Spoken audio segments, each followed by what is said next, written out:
Senator James Lankford joining us this morning. Senator, good morning. Welcome to the morning show. Hey, good morning to you. Beautiful Oklahoma morning this morning. Well, crisp and clean.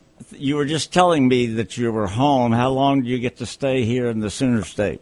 I'll actually be home just over the weekend. We'll fly back actually late on Sunday this time to be able to get back there early for Monday meetings. How do you have any time at all where you've got a president of the United States who's making his own laws? He doesn't care what you do as a senator or what the Congress does at all, does he? I mean, come on. He doesn't. He quite frankly could care less what's happening in passing law most of the time. If a budget gets done, he's fine with that. The rest of it, he's going to just try to invent on its own. Well, the Senate it's been a remarkable passage. Well, the Congress stopped his ability financially to move Guantanamo, but he says he's going to do it anyway. That's correct. So every year in the National Defense Authorization, Congress has included language in it saying the president does not have any money, any authority to be able to move these individuals from Guantanamo, these terrorists that are there, into the United States. And that if he wants to relocate them to other prison and detention facilities in other countries, some of them in their own home country, he has to have clearance from Congress to do that. This president's now hinting around saying, no, I'm serious. I want to close Guantanamo. He's going to try to find some way to do it on his own. I can assure you we've made it clear that the president's not to move. And I cannot understand for the life of me why he wants to take these international terrorists and move them into the United States. There's no motive. I mean, nothing obvious about why he would want to do that, is there? No, there's not. So what he says is that, number one, it's expensive to hold them at Guantanamo, and number two, that the prisoners or that the terrorists around the world use Guantanamo as one of their key areas to recruit other terrorists. To say, look at what happens at Guantanamo, and even the president flippantly uses the term torture. That is not true. That torture is used at Guantanamo. I have been to that facility. I've talked to the folks that are there. I know the process and procedures that happen for detainees. They are not being tortured there. But the belief that somehow if we move them from Guantanamo to Kansas, let's say, which is one of the areas, he's talking about moving them to Kansas or Colorado to a security facility there, then every terrorist in the world would say not that they hate Guantanamo, would say that they hate Kansas or Colorado. And when the prisoners are in Guantanamo, those detainees, no one knows who the guards are that are watching them. The terrorists can't lash out at their families because no one knows who their families are because they're kept secret. If they're in Kansas or Colorado, individuals could sit outside of that facility and could track who works there and could do significant harm to those families and those individuals that work in those facilities. And suddenly we have terrorism come to the United States in a way that we have not understood, targeting individual people. That cannot happen. So for the security of those guards, we need to make sure we keep people at Guantanamo. So the whole reason for doing that is simply because he promised that when he was running for president. That's correct. That's been his focus. I promised I was going to do this. I'm going to really do it. I'd rather him actually keep American security as his main promise rather than something else that seemed to be a flippant campaign promise. Senator, most of us in Oklahoma know that the president has canceled the Keystone XL pipeline. Is that something that we're just going to have to wait until there's a new president and then it will start back up, or has this killed this deal forever? No, it doesn't kill it forever, but it's a permit process. And so the TransCanada Group, which is the actual owner of that pipeline request, they would have to resubmit their application again under a new president and start the process all over again. Now, I'm confident another president, especially a Republican president, would expedite that application because the work, quote unquote, has already been done on it. But the crazy thing to me on it is the reason the president gave that he, after 7 years, couldn't approve this pipeline. After 7 years of study, he didn't come out with any data. He didn't come out with any background information. He said there's three reasons I'm not going to approve this pipeline. One is it doesn't create enough jobs, which seems absurd to me. This is a private pipeline company that suddenly the president's going to say, if we don't create more jobs, we're not going to allow you to build at all. The second one was it wouldn't reduce gas prices right now. I don't know that anyone ever promised that it would reduce gas prices right now. Building infrastructure is always about the future and not about the present. The third area was the one that I really couldn't even process.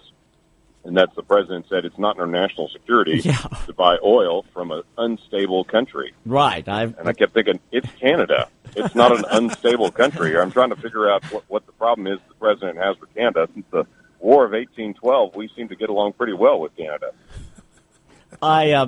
You're going to have to explain something to me because I haven't had a chance to do my background work on that, and that is that you've made some comments about the priorities on refugee assistance of persecuted Syrians. I think you're talking about Christians that are being actually murdered there, right? I am actually. Yeah, the United States already allows 70,000 refugees a year to come in from around the world. It's been part of our policy for a very long time that we allow 70,000 refugees. Now, those refugees are coming from countries all over the world. We do very close background inspections for those individuals. We know who they are. They know their families. That's happened for years and years from different countries and continents around the world. The target now of the administration is to use that number, that 70,000 number, plus possibly another 15,000 more to come from the Syrian area. What I did is I challenged the president to say, if you choose to do that, I would encourage you to target religiously persecuted individuals coming out of Syria. They best match the American system of government, our American values. So as far as trying to integrate people into our culture, target those that have faced religious persecution, because religious freedom is a founding principle of the United States. There are many religiously persecuted individuals, both Christians and other faiths, that are there that would uniquely be suited to blend into the American culture. And that's what we want. We want individuals that can actually be a part of American culture, not come in and establish a different culture within the United States. Who's in control of Syria? No one's in control of Syria. Syria is in absolute chaos right now. Bashir Assad controls one small segment backed up with the Russian army and their air force, and the Iranians that have come in and brought ground troops in, so they're protecting that part of far western Syria. But ISIS has a control on eastern Syria. There are about 8 different rebel groups that they control different segments of northern and southern Syria. It's total chaos. There is no controlling government there.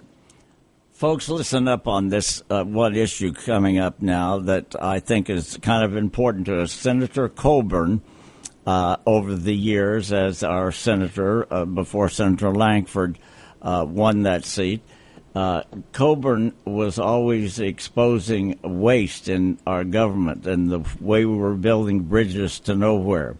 Last week, Senator Lankford came up with an idea, and I think it's really a smart one, Senator, called Lankford's Federal Fumbles. 100 ways the government drops the ball.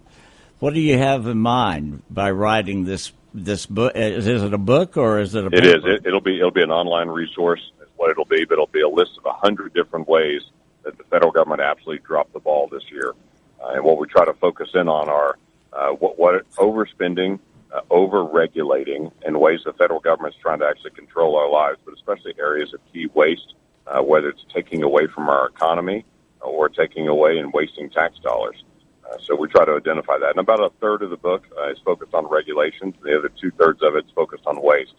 And those are key areas that I try to work on all the time. And the interesting thing is Dr. Coburn always said he didn't understand why there weren't 535 waste books, why he was the only one doing it.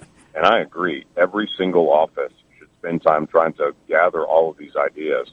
We'll never get rid of these issues and solve it until we all identify it and put it on the table and say, here's a problem. How are we going to fix this? And that's the focus of this. Let's get it on the table. Let's try to find a way to fix it. I'm not sure which country. I want to say it's Afghanistan, but I'm aware that we spent something like 45 million, maybe it's 54 million, building a gas station. That is correct, and that will be one of the stories in my book. How does that happen? How's that? And why don't we prosecute people? Isn't that fraud? It is a wasteful process more than it is individual defrauding the system. And so we'll have the full story on it, dealing with a $46 million gas station in Afghanistan. There are also hospitals that were built in Afghanistan with using American dollars, costing millions and millions, but now a warlord in that area lives in. Oh, my. Because we built a hospital and had no doctors or administrators or nurses to actually run the hospital. There were just individuals in the federal government that said, this part of Afghanistan doesn't have a hospital. We should build a hospital for them. Well, hospitals are just buildings. Medical care actually comes from people. And if there aren't doctors and nurses there, then it doesn't matter if you have a hospital or not. So that kind of wasteful spending is just the right hand's not paying attention to what the left hand's doing, and American tax dollars are wasted. How long will we have to wait for Lankford's federal fumbles? We will have this book out actually at the end of this month, early in December. So around the 30th of November, we will release out the text of it, and right after Thanksgiving. So enjoy your Thanksgiving, eat lots of turkey, and as soon as you're sitting around trying to recover from Thanksgiving hangover, we'll have a book for you to be able to go through. Senator James Lankford, our Republican United States Senator from Oklahoma. Of course, we always appreciate you joining the morning show. Thank you very much for being here this morning. You bet. Glad to do it. Thanks, guys.